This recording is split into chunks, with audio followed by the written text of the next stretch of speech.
हुजूर सल्लल्लाहु अलैहि वसल्लम कहाँ पैदा हुए थे? हुजूर सल्लल्लाहु अलैहि वसल्लम के चाचा का नाम क्या था? अबू तालिब। हुजूर सल्लल्लाहु अलैहि वसल्लम के मामा का नाम क्या था? हुजूर सल्लल्लाहु अलैहि वसल्लम के दादा का नाम क्या था? अल्लाह ताला सबसे पहले कौन चीज को बनाया था? जन्नत में सबसे पहले कौन जाएगी?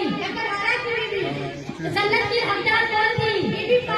हुजूर सल्लल्लाहु अलैहि वसल्लम के अम्मी का नाम क्या था?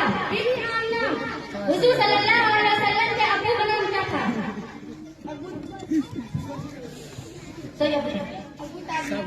हुजूर